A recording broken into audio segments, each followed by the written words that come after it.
Hello मेरे प्यारे बच्चों, कैसे हैं आप सब। उम्मीद करता हूँ मस्त होंगे, स्वस्थ होंगे। तो आज हम कर रहे हैं क्लास 12 के ज्योग्राफी, भूगोल, जिसमें भूगोल कहते हैं हिंदी में। तो आज इसमें 28 पेज तक है। ये मॉडल पेपर से रिलेटेड है, तो इसमें short short answer, long long दिया है। ओके, सब्जेक्टिव ऑब्जेक्टिव दोनों तरह से इसमें सेट किया गया है। तो इसको पूरा जितना है यहाँ पे इतना तक पूरा कंप्लीट करना है। तो बने रहे वीडियो पे एंड तक। और चैनल पर पहली बार विजिट किए हैं तो चैनल सब्सक्राइब करके बेल आइकन को प्रेस जरूर करना, हमसे जुड़े रहने के लिए। तो चलिए, सबसे पहले हम लोग मानव भूगोल प्राकृतिक एवं विषय क्षेत्र को देखते हैं। ओके, तो इसका जो लॉन्ग लॉन्ग क्वेश्चन है उसको देखेंगे सबसे पहले। तो सबसे पहले आप लोग यहाँ पे चेकआउट करवा देते हैं, मल्टीपल चॉइस क्वेश्चन को देख लेते हैं सबसे पहले, और लॉन्ग लॉन्ग को देखेंगे ही, इस साइड पे है। तो चलिए सबसे पहले हम पढ़ाई करते हैं।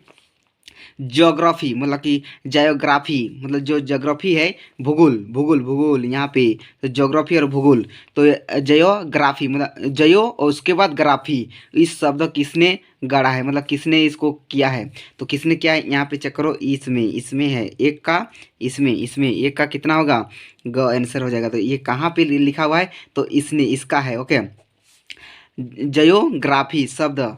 ओके, तो ये एकदम बिल्कुल करेक्ट आंसर हो जाएगा। आप चलते हैं क्वेश्चन नंबर 2। सभावाद शब्द का प्रयोग सर्वप्रथम किस फ्रांसीसी विद्वान ने किया है। तो किसने किया है, तो यहाँ पे चेक करो किसने किया है। तो ख नंबर राइट आंसर हो जाएगा। तो ख कहाँ पे लिखा हुआ है, ये देखिए यहाँ पे। तो ये एकदम बिल्कुल करेक्ट आंसर हो जाएगा, लुइसियन फ्रेवेर। ओके, लुइसियन फ्रेवेर करेक्ट आंसर हो जाएगा। Question number 3। में कैसा लिखा है कि एंथ्रोजोग्राफी नामक पुस्तक किसने लिखी है। तो किसने लिखी है, तो 3 का एकदम ख नंबर राइट आंसर हो जाएगा। ख कहाँ पे है देखो, तो रेड जेल बिल्कुल एकदम करेक्ट आंसर हो जाएगा। क्वेश्चन नंबर 4 में देखो, 4 में क्या लिखा हुआ है। 4 में पूछ रहा है कि मानव भूगोल के जनक कौन है। मानव भूगोल के जनक कौन है, तो यहाँ पे चेक करो मानव भूगोल के जनक कौन है। तो 4 का राइट आंसर ग बिल्कुल करेक्ट आंसर हो जाएगा। फ्रेडरिक रेडजेल, फ्रेडरिक रेडजल बिल्कुल करेक्ट है। मानव भूगोल के जनक कौन है, तो फ्रेडरिक रेडजल। रिवीजन करते रहिए। क्वेश्चन नंबर 5 में देखिए, मानव भूगोल मानव समाजों तथा पृथ्वी जल, मतलब पृथ्वी जल नहीं, तल भूमि तल के बीच संबंध एक संश्लिष्ट अध्ययन है। यह कथन किसका है। तो क्वेश्चन नंबर 5 का राइट आंसर कौन वाला हो जाएगा, ख बिल्कुल राइट आंसर हो जाएगा। ओके, तो ख कहाँ पे है देखो, तो ख ई वाला स्पेन बिल्कुल राइट आंसर हो जाएगा। 5 का ख बिल्कुल करेक्ट आंसर। तो इसमें 6 का राइट आंसर कौन होगा, तो क राइट आंसर हो जाएगा। जर्मन हो जाएगा इसका। लेकिन अगर 5 में कौन है, तो ये एलन सैंपल बिल्कुल करेक्ट आंसर हो जाएगा, एलन सैंपल। मानव भूगोल समाज मानव भूगोल मानव समाज तथा पृथ्वी तल के बीच संबंध एक संश्लेषित अध्ययन है। यह कथन किसका है, तो एलन सैंपल का है। Question number 6। फ्रेडरिक रेडजल किस देश के निवासी थे, तो जर्मन के थे। बिल्कुल करेक्ट आंसर हो जाएगा, जर्मन। आप चलते हैं क्वेश्चन नंबर 7 में कैसा क्वेश्चन पूछा है। निम्नलिखित में से कौन सामाजिक भूगोल का उप क्षेत्र नहीं है। कौन उप क्षेत्र नहीं है यार, कौन नहीं है, तो ये राइट आंसर। चिकित्सा भूगोल बिल्कुल नहीं है, लेकिन कौन है, अगर कौन है बोलेगा तो ये और ये तीनों हो जाएगा, तीनों है ना। तीनों कौन है बोलेगा होने से तीनों, और नहीं है बोल रहा है तो होने से चिकित्सा भूगोल बिल्कुल correct answer. Question number 9। Griffith Taylor द्वारा कौन सी विचारधारा दी गई थी। कौन सी विचारधारा की दी गई थी, मतलब कि दी गई थी, कौन सी विचारधारा दी गई थी, तो कौन सी। तो इसका राइट आंसर हो जाएगा, क्या हो जाएगा, बिल्कुल करेक्ट आंसर नीतिवाद बिल्कुल करेक्ट आंसर हो जाएगा। नव नीतिवाद बिल्कुल करेक्ट आंसर। 9 का बिल्कुल करेक्ट आंसर। नहीं, 9 नहीं होगा। इसका राइट आंसर कौन वाला होगा, 9th का एकदम क राइट आंसर हो जाएगा। नीतिवाद बिल्कुल नव नीतिवाद बिल्कुल करेक्ट आंसर नहीं होगा। नव नीतिवाद गलत, ये है नीतिवाद बिल्कुल करेक्ट आंसर हो जाएगा। नीतिवाद वाला ये नहीं होगा, क्योंकि इस क्वेश्चन को हम पहली बार पढ़ रहे हैं, इसलिए आप लोग को सही से सटीक आंसर नहीं दे पाए, इसलिए ये गलत है। नीतिवाद बिल्कुल राइट आंसर है। कोई यहाँ पर भी आप लोग चेकआउट कर सकते हैं, यहाँ भी जो लिखा है उसी के हिसाब से ना कहेंगे। आप चलते हैं क्वेश्चन नंबर 10। जोग्राफिया जनरल्स किसने लिखी है, तो किसने लिखी है, तो इसका राइट आंसर कौन हो जाएगा, ख बिल्कुल करेक्ट आंसर हो जाएगा। बनराहाइड ब्रेनियस ने लिखा है, तो एकदम करेक्ट सटीक आंसर कौन हो जाएगा, ख बिल्कुल। 10 का ख बिल्कुल राइट आंसर हो जाएगा। जोग्राफिया जनरलिस किसने लिखी है, तो बनराहाइड ब्रेनियस लिखी है। आप चलते हैं लॉन्ग लॉन्ग क्वेश्चन को देखते हैं। इसमें सब्जेक्टिव क्वेश्चन है, तो अब इसमें देखते हैं अति लघु उत्तरीय प्रश्नों में वेरी शॉर्ट आंसर क्वेश्चन को देखते हैं। सबसे पहले मानव भूगोल के जनक कौन है? मानव भूगोल के जनक कौन है? मानव भूगोल के जनक कौन है? उसके बाद क्वेश्चन नंबर 2 में दिया है कि एंथ्रोपोजोग्राफी नामक पुस्तक किसने लिखी है?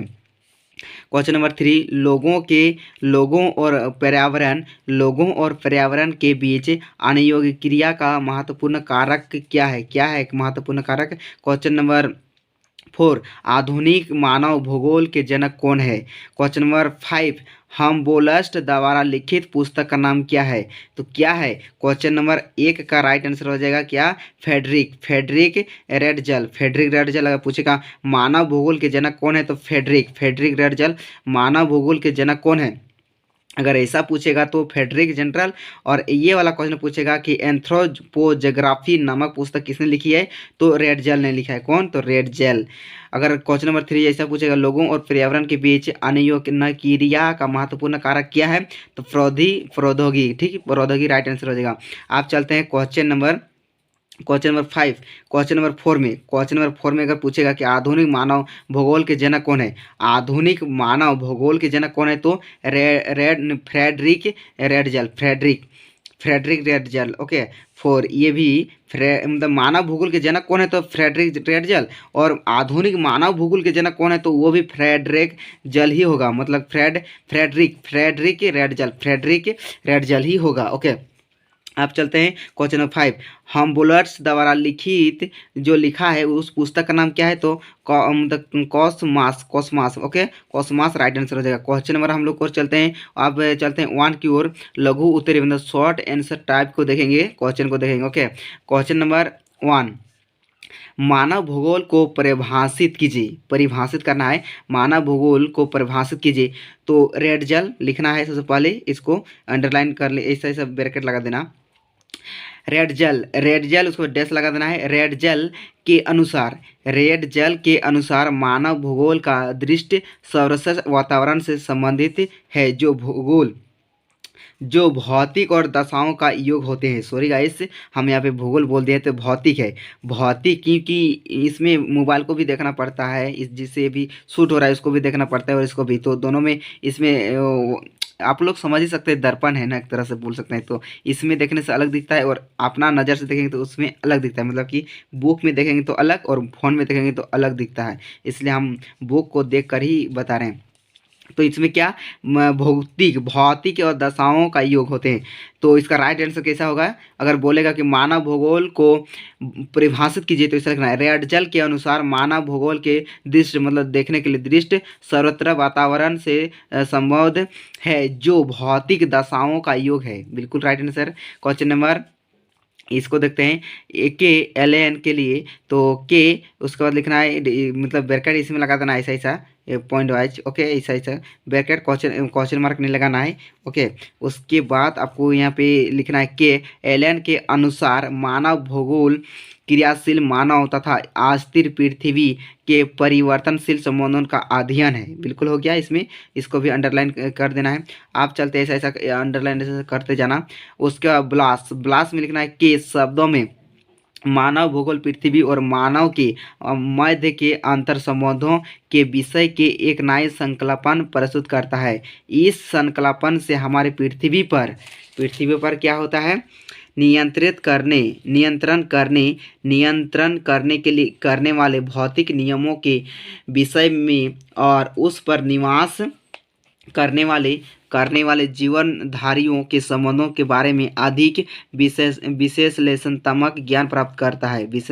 विश्लेषणात्मक ज्ञान प्राप्त करता है। ओके, राइट आंसर हो जाएगा इसका अगर मानव भूगोल को परिभाषित कीजिए तो ऐसा ही कुछ इस तरह से लिखेंगे मानव भूगोल के बारे में, तो पक्का 2 नंबर मिल जाएगा आराम से। आप चलते हैं क्वेश्चन नंबर 2 प्रकृति के मानवीकरण से क्या समझते हैं या फिर क्या आशय है? प्रकृति के मानवीकरण से क्या आशय है? कुछ इस तरह से इसका उत्तर लिखना है।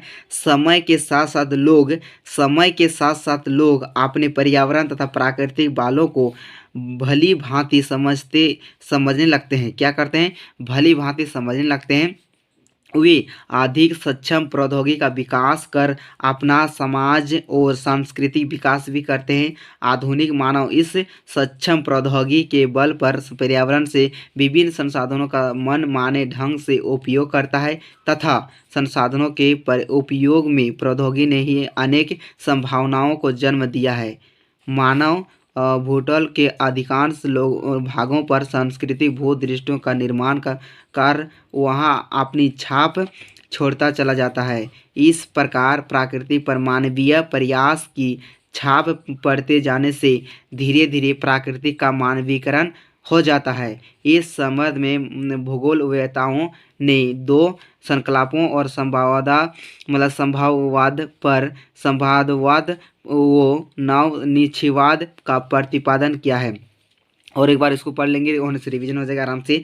प्रकृति के मानवीकरण से क्या आशय है? समय के साथ साथ लोग अपने पर्यावरण तथा प्राकृतिक बालों को भली भांति समझने लगते हैं। वे अधिक सक्षम प्रौद्योगिकी का विकास कर अपना सामाजिक और सांस्कृतिक विकास भी करते हैं। आधुनिक मानव इस सक्षम प्रौद्योगिकी के बल पर पर्यावरण से विभिन्न संसाधनों का मनमाने ढंग से उपयोग करता है तथा संसाधनों को उपयोग में प्रौद्योगिकी ने ही अनेक संभावनाओं को जन्म दिया है।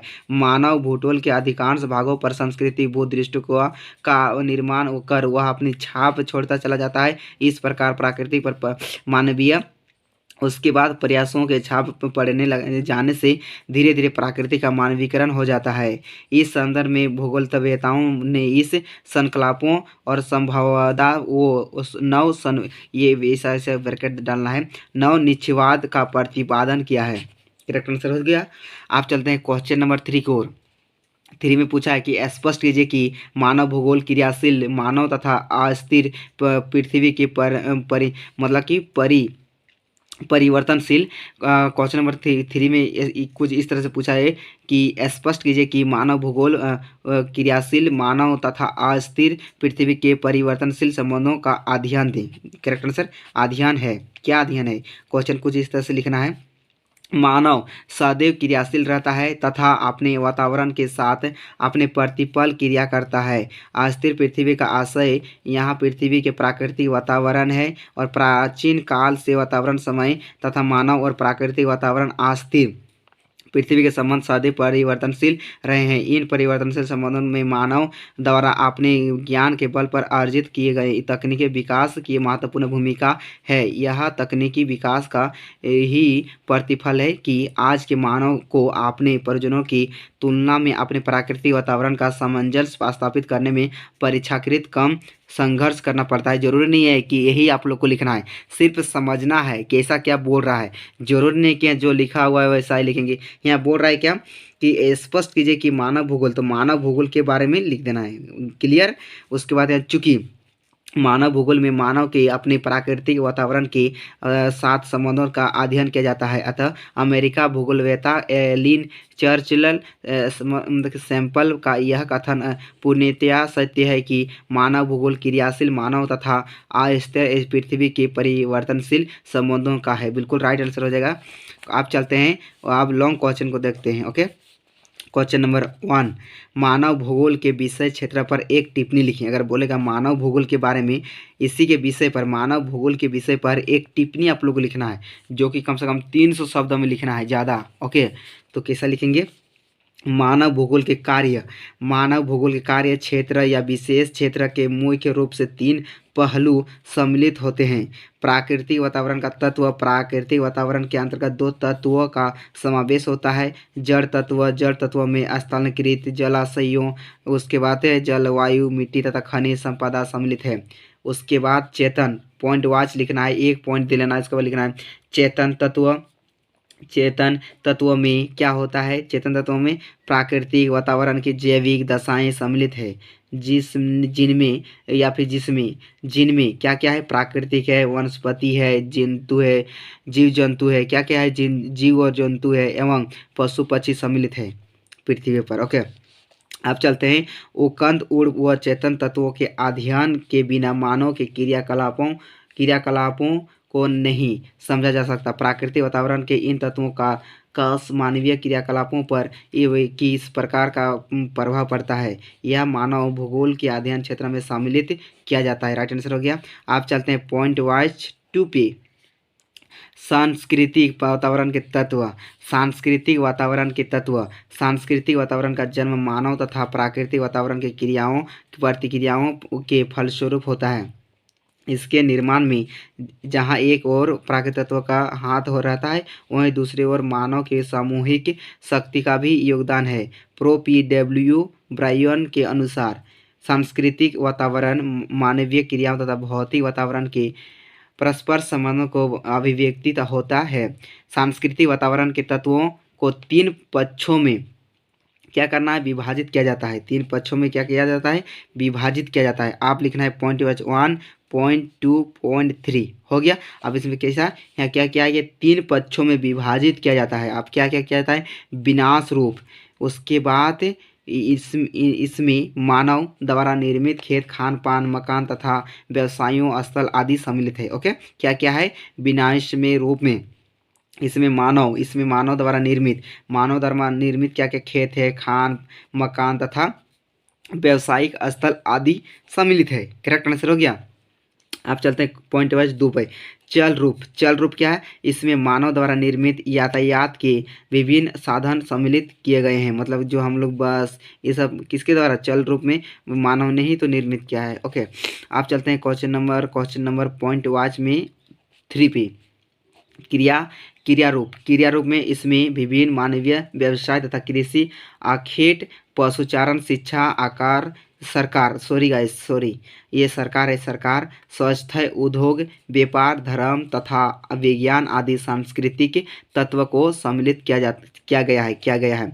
मानव द्वारा अपने प्राकृतिक वातावरण के सहयोग से जीविकोपार्जन करने के क्रियाकलापों से लेकर उसकी उच्चतम आवश्यकताओं की पूर्ति के लिए किए गए प्रयत्नों तक का अध्ययन मानव भूगोल के विषय क्षेत्र में आता है। आप जल्दी बोलना होगा, बहुत स्लो हम बोल रहे हैं। अब इसमें आते हैं पॉइंट वाच 3। इसमें देखो, इसमें कैसा लिखना है, वातावरण। ओके, इसमें क्या करना है, वातावरण समायोजन का अध्ययन मानव भूगोल के क्षेत्र में यह देखना भी सम्मिलित है कि मानव क्रियाकलापों में विभिन्नताएं किस प्रकार संसार में वितरित है तथा प्राकृतिक वातावरण इन विभिन्नताओं के वितरण को यहाँ या फिर कहाँ वितरण कहाँ तक प्रभावित करता है। साथ ही मानव ने स्वयं को प्राकृतिक वातावरण की इन विभिन्नताओं में से किस प्रकार समायोजित किया है। उसके बाद 2 में लिखना है संभवाद क्या है। संभवाद क्या है तो संभववाद 20वीं शताब्दी के प्रारंभ से ही मानवीय क्रियाकलापों का प्रभाव उत्तरोत्तर बढ़ते रहने से मानव ने प्राकृतिक वातावरण पर निर्भरता को स्वीकारना कम कर दिया। इस संबंध में इसमें सर्वाधिक योगदान फ्रांसीसी भूगोलतज्ञों ने यह माना है कि किसी प्रदेश या भूखंड के प्राकृतिक वातावरण में मानव के लिए कई प्रकार के संभावनाएं छिपी हुई है। यह मानव अपनी वृद्धि तथा चतुर्थ में सर्वोत्तम संभावनाओं का चुनाव कर लेता है। इस प्रकार प्रकृति के सत्ता सर्वशक्तिमान नहीं रह जाती। क्या नहीं रह जाती, तो सर्वशक्तिमान नहीं रह जाती। मानवीय छांट या चयन को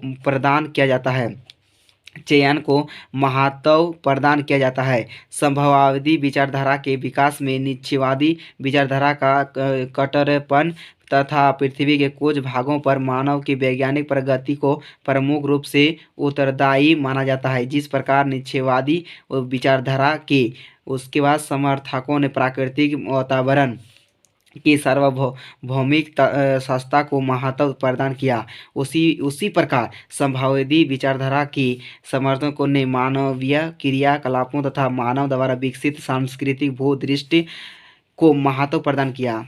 ओके, संभववादी विचारधारा के समर्थकों ने मानव वातावरण संबंधों में मानव द्वारा प्राकृतिक पर नियंत्रण तथा मानव द्वारा प्रकृति पर विजय के स्थान पर मानव को सर्वश्रेष्ठ छांट की सुविधा जैसे शब्दों को का प्रयोग किया है, जैसे शब्दों का प्रयोग किया है। राइट आंसर हो गया यहाँ पे। लेकिन ऐसा खराब दिख रहा था या फिर सही, तो इसमें आ जाते हैं।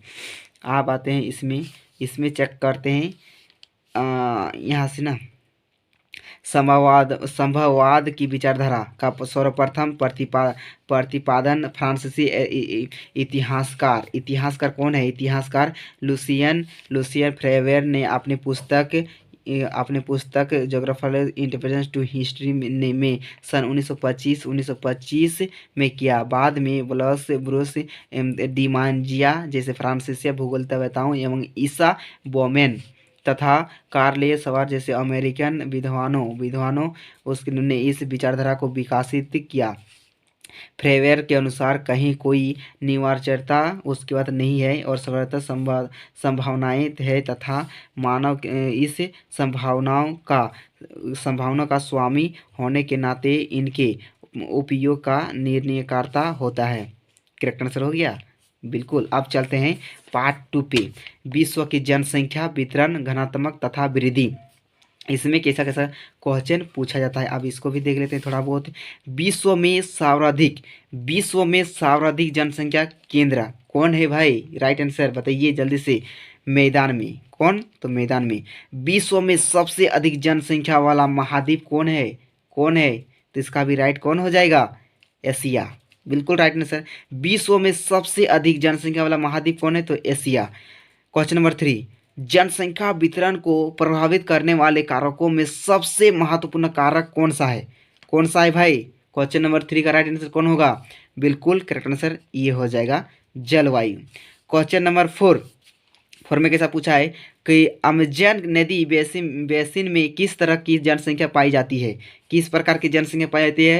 क्वेश्चन नंबर 4 में पूछा है, तो इसका राइट आंसर कौन वाला हो जाएगा? बिल्कुल करेक्ट आंसर ये हो जाएगा साधारण जनसंख्या, बिल्कुल करेक्ट आंसर। क्वेश्चन नंबर 5, विश्व में सबसे अधिक जनसंख्या वाला देश कौन सा है भाई? 5 का राइट आंसर कौन हो जाएगा? बिल्कुल चाइना। विश्व में सबसे अधिक जनसंख्या वाला देश कौन है? तो चाइना, बिल्कुल राइट आंसर। क्वेश्चन नंबर 6, निम्न में से कौन सा देश की जनसंख्या सबसे घनात्मक कम है? कौन है? तो 6 का राइट आंसर कौन वाला हो जाएगा भाई? बताइए जल्दी से। दक्षिण पूर्वी एशिया, कौन हो जाएगा? दक्षिण पूर्वी एशिया। क्वेश्चन नंबर 7, निम्न जनसंख्या वाला महादेश निम्न में महादेश कौन है? निम्न जनसंख्या वाला महादेश कौन है? तो इसका राइट आंसर कौन वाला हो जाएगा भाई? बताइए। हेलो स्टूडेंट्स, जल्दी जल्दी बताओ क्या कर रहे हो।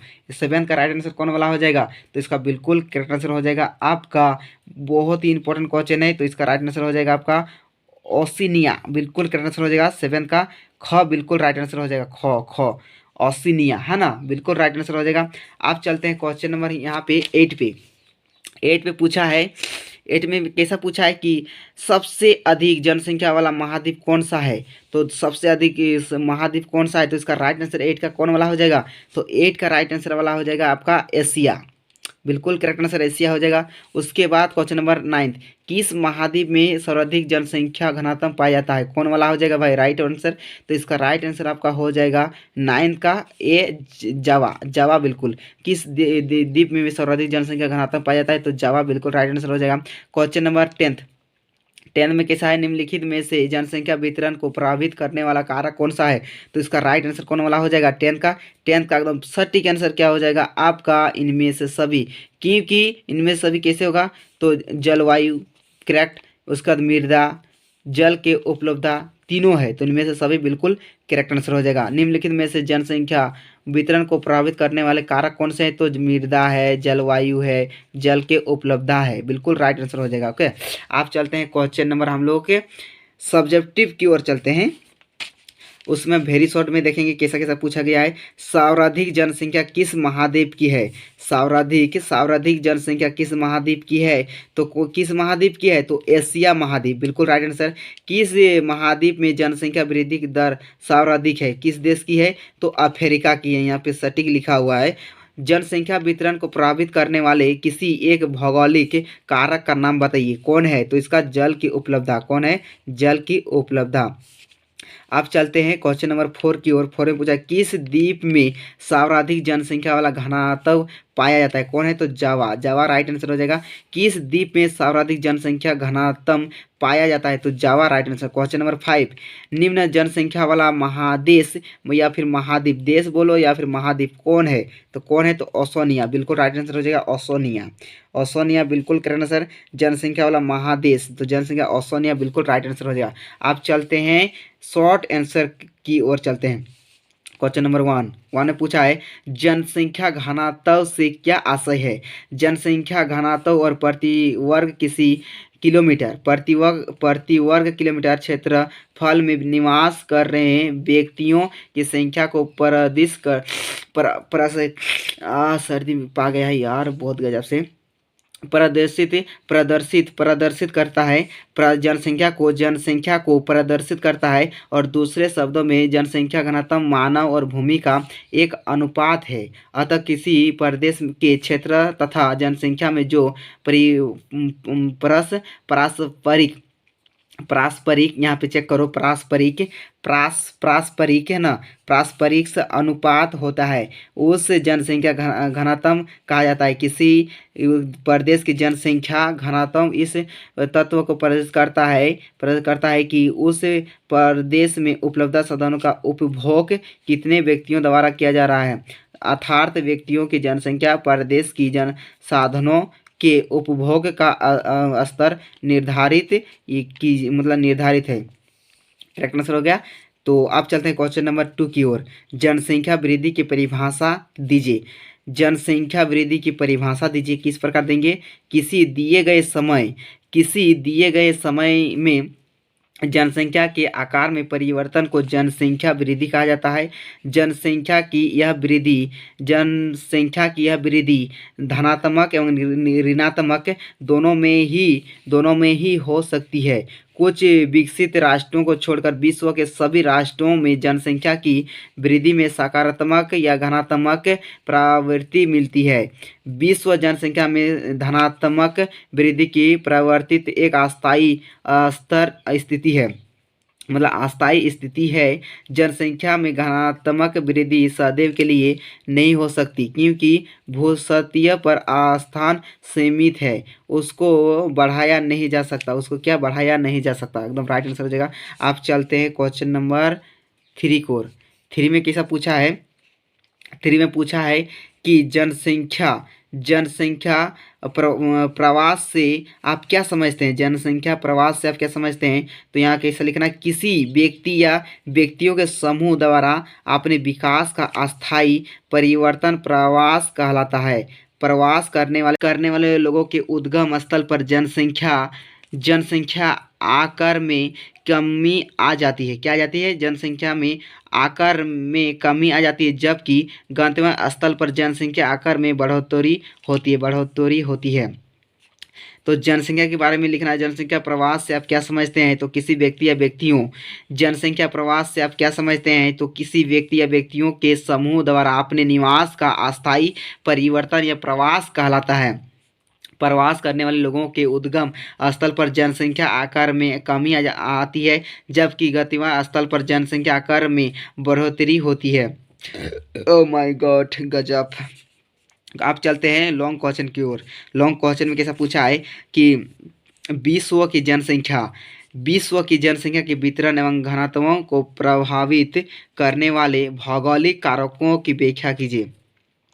विश्व जनसंख्या वितरण और घनत्वों को प्रभावित करने वाले कारक निम्नलिखित है। कैसा निम्नलिखित है? पॉइंट वाइज लिखना है। नंबर 1 पे लिखना है जल की उपलब्धता मानवीय जीवन के विविध कार्यों के लिए सर्वाधिक महत्वपूर्ण मानी जाती है। यही कारण है कि विश्व की नदी घाटियों जहाँ जल पर्याप्त उपलब्ध मिलती है, विश्व के सर्वाधिक घनन बसे क्षेत्र में।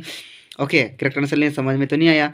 जल की उपलब्धता कैसा लिखना है? जल की उपलब्धता क्या है? जल की उपलब्धता मानवीय जीवन के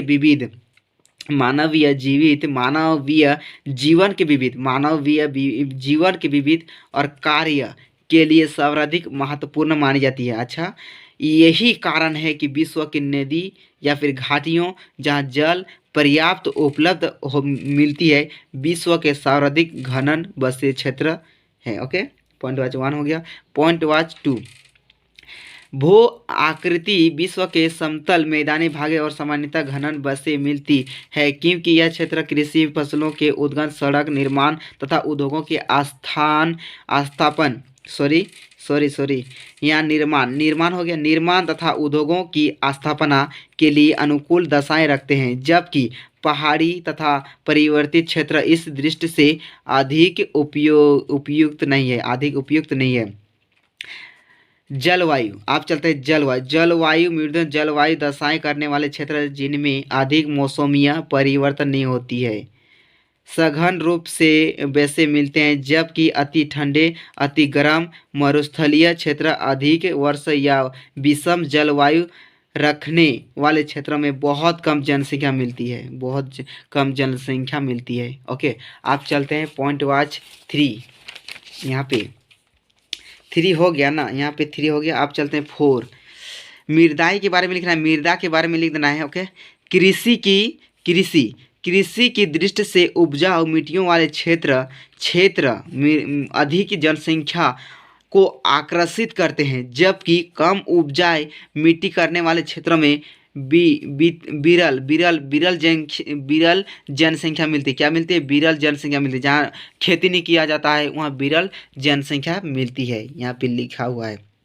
ओके, आप चलते हैं क्वेश्चन नंबर, हम लोग चलते हैं 2 की ओर। विश्व में जनसंख्या वाले वितरण आसमान है, व्याख्या कीजिए। ये 2017 में भी आ चुका है ना का। हाँ, आप चलते हैं, इसका आंसर कैसे लिखा है?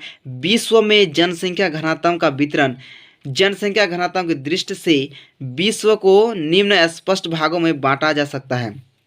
अधिक घने वसे क्षेत्र, इन क्षेत्रों में जन घनात्मक प्रति वर्ग किलोमीटर 400 व्यक्तियों से अधिक मिलती है। ओके, मिलती है। यह भाग एशिया में गंगा, सतलज, सिंधु, ब्रह्मपुत्र, उसके बाद इंगस्टिकियांग, मिकांग और सिकियांग नदियों की घाटियों, जापान की औद्योगिक पेटी, अफ्रीका में नील की घाटी और डेल्टा प्रदेश, यूरोप में पश्चिमी यूरोप की औद्योगिक रोटी पेटी, जो फ्रांस, बेल्जियम, नीदरलैंड, डेनमार्क और जर्मनी होती हुई दक्षिण रूस तक चली गई, तथा उत्तरी अमेरिका में उत्तर पूर्व औद्योगिक क्षेत्र में विस्तृत है। इस भागों में कृषि तथा औद्योगिक के अत्यधिक विकास के कारण जनसंख्या घनत्व है। राइट आंसर हो गया इसका। आप चलते हैं क्वेश्चन नंबर अभी जाना ही नहीं है, क्योंकि इसमें इतना लॉन्ग ही लिखना है ना गाइस, क्या बताएं। आप चलते हैं पॉइंट वाइज 2 पे। घने बसे क्षेत्र, इनका घनत्व 200 से 400 मनुष्य प्रति वर्ग किलोमीटर है। इस भाग में भारत, यूरोप और चीन के कृषि प्रधान क्षेत्र है, जिनके बीच में औद्योगिक क्षेत्र में पेटियों मिलती है। अतः कई भागों में अस्थायी घनत्व 400 मनुष्य से भी अधिक का होता है। उपयुक्त जलवायु, पर्याप्त वर्षा तथा उपजाऊ भूमि के कारण इन क्षेत्रों में घनत्व अधिक मिलता है। Point number 3। माध्यम और घनत्व वाले क्षेत्र, इनमें प्रति वर्ग किलोमीटर 50 से 250 किलोमीटर एक पाए जाते हैं। ऐसे भागों में मिसिसिपी नदी का मैदान और उनके भागों संकलन, उत्तर पूर्वी क्षेत्र, अधिकांश पूर्वी यूरोप के देश, मुख्य चीन के उत्तर पश्चिमी तथा थाईलैंड, लाओस और वियतनाम के पूर्व और भारत के उत्तर पश्चिमी भाग विशेष रूप से सम्मिलित किए जाते हैं।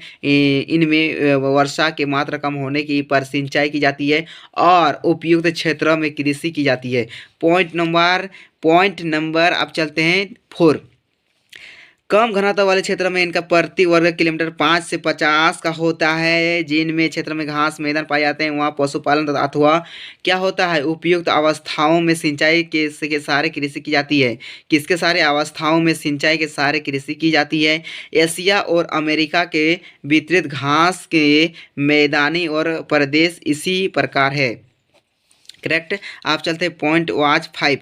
जनविहीनी के बारे में लिखना है। जनविहीनी क्षेत्र कितना हो गया? पॉइंट वाच यहाँ इसके मतलब अधिक घने बस क्षेत्र के बारे में लिखना है। घने बस क्षेत्र के माध्यम घनत्व वाले क्षेत्र, कम घनत्व वाले क्षेत्र, आप लिखना है जनविहीनी क्षेत्र वाला। ओके, याद रखना है। अत्यधिक ठंडे भाग और ध्रुवीय और उपध्रुवीय क्षेत्र, मरुस्थल एवं कम वर्षा वाले क्षेत्र, उष्ण वर्ग भाग तथा भूमि रेखीय वन प्रदेश जनसंख्या निवास की दृष्टि से प्राय जनविहीन है। बिल्कुल राइट आंसर हो गया। आप चलते हैं क्वेश्चन नंबर, हम लोग चलते हैं इसमें, किसमें तो 3 में। माय गॉड, 30 में कैसा दिया है, विश्व में जनसंख्या के वितरण को प्रभावित करने वाले आर्थिक और सामाजिक कारकों का विश्लेषण कीजिए। आर्थिक कारक के बारे में लिखना है। उसके बाद खनिज, पॉइंट वाइज देना है। खनिज पदार्थों की उपलब्धता, जिन प्रदेशों में खनिज संपदा प्रचुर मात्रा में होती है वहाँ औद्योगिक विकास का खनन क्रिया के कारण जनसंख्या घनन को की जाती है। पश्चिमी यूरोप के घनन बसे होने के कारण यह कोयला, लोहा, तांबा, जस्ता आदि मिलना है जिससे वहाँ बड़े स्तर पर औद्योगिक विकास हुआ है। अफ्रीका के कॉन्स्टन क्षेत्र, जमीबिया की ताम्र पीटी के अतिरिक्त संयुक्त राज्य अमेरिका का अपलेशियन क्षेत्र तथा भारत का छोटा नागपुर क्षेत्र में जनसंख्या की घनत्वता की प्रकार वहाँ मिलने वाले प्रचुर खनिज संसाधन है। Point wise 2। उसके वाले नगरीकरण में कैसा है, नगरीकरण उत्तम नागरिक और सुविधाएं, रोजगार के अधिक अवसर तथा नगरीकरण जीवन के आकर्षण में बड़ी जनसंख्या में ग्रामीण जनसंख्या नगरीय क्षेत्र में आकर बस जाती है, जिसमें नागरिक का आकाश मतलब बढ़ता जाता है। क्या होता है कि नगरों का आकार क्रमश बढ़ता जाता है।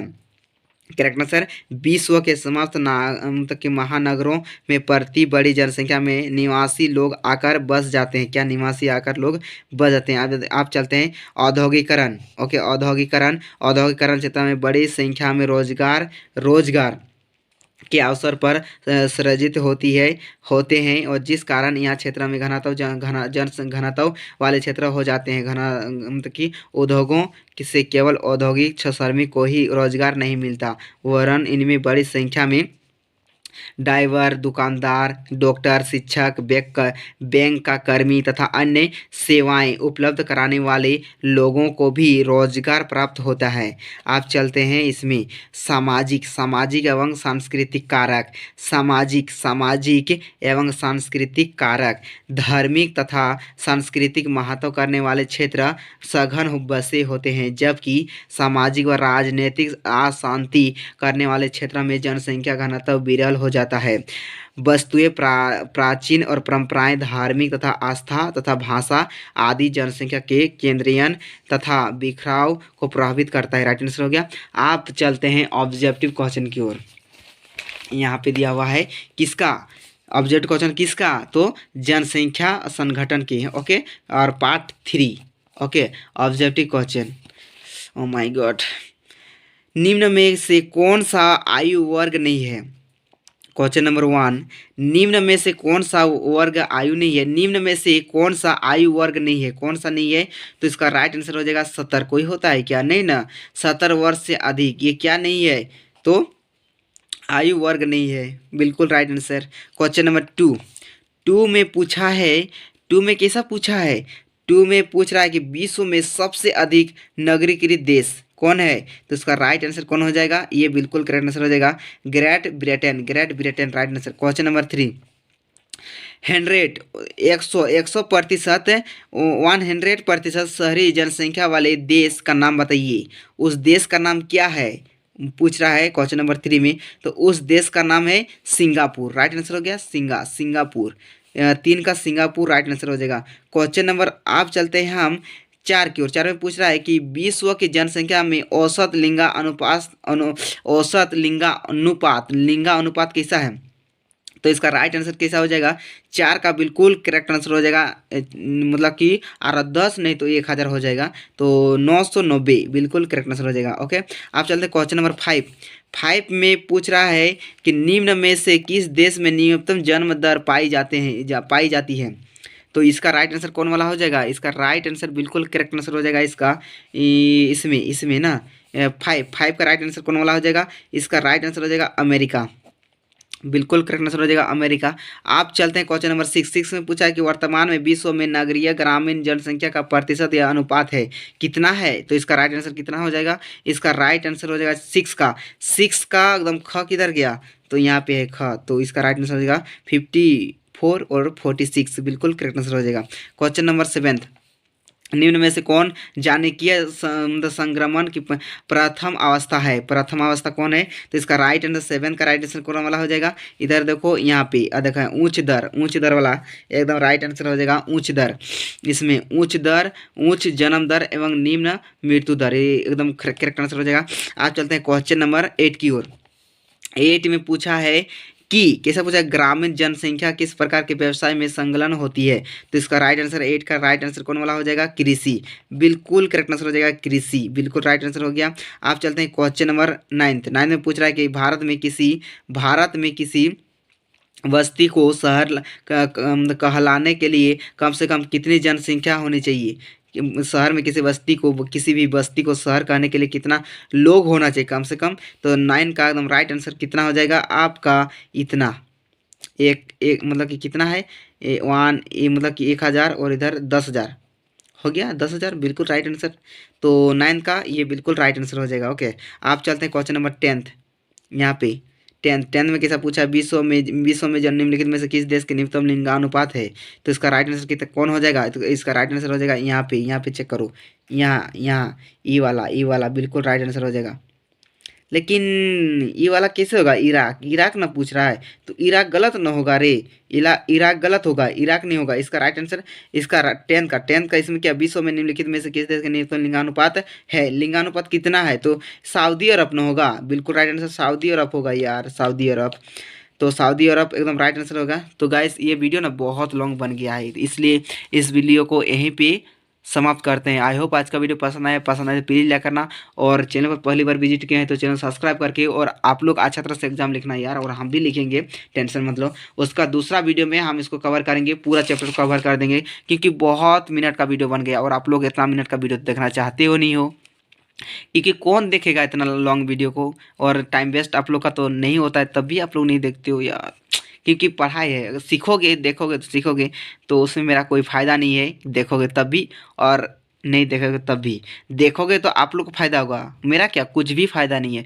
तो चलिए दोस्तों, फिर नेक्स्ट वीडियो मिलते हैं, तब तक के लिए wish you all the best.